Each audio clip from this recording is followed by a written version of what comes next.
Hi, Jeff Higley with HotelNewsNow.com. I'm at the Hilton Worldwide headquarters in McLean, Virginia. I'm with Chris Nassetta, the President and CEO of Hilton Worldwide. Chris, thanks for joining us. Jeff, great to have you. Thanks for coming. You've been on the job, or it was announced almost 3 years ago that you were taking over this position. And in that time, you've dramatically changed the landscape in terms of international expansion. You've really focused on that and made that a big part of the growth vehicle for all of Hilton's brands. Can you comment on that a little bit? What does it mean to be in a global company with all of your brands? Yeah, I mean, listen, when I got to the company, it was not that long after Hilton International had been acquired by Hilton US, and so those organizations had run independently for 40 or 50 years, and one of the things that fortunately I inherited was a combined company.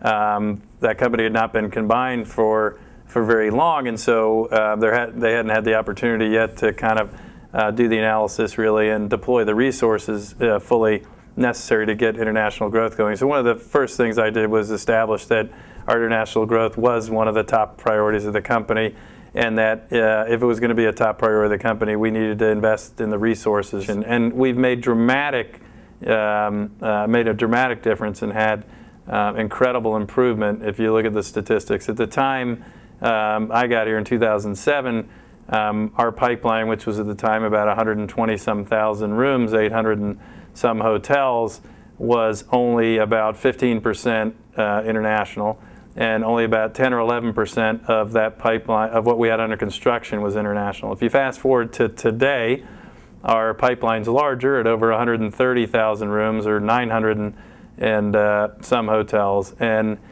instead of 15% of that larger pipeline being international, it's now nearly 45% of our pipeline is international.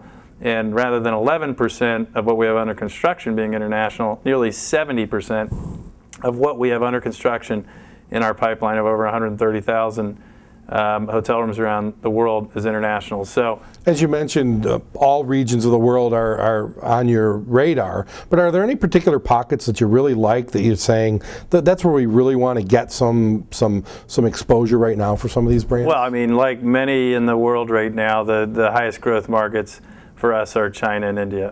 So China is a great example, where we had 5 hotels in 2007 in China. Right now we have 12 hotels up and operating.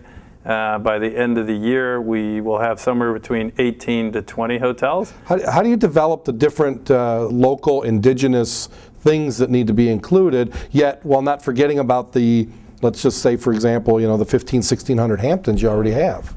The way we do it is very complex, but in some ways very simple, and that is good old-fashioned customer research. So as you know, we're in the process of finalizing, as an example, the Hilton Garden Inn product for China. We've been developing a product to fit that market that is in keeping with with Hilton Garden Inn and what the brand represents globally, in the U.S. and globally, but the specifics of exactly what the physical plant will represent and what the service delivery will be customized to that market. It will stay within the broad swim lane of what we think Hilton Garden Inn represents in the segment it's trying to serve, but the actual product and service delivery will be adjusted, and that is being defined very clearly by what we're finding consumers in China want from that product.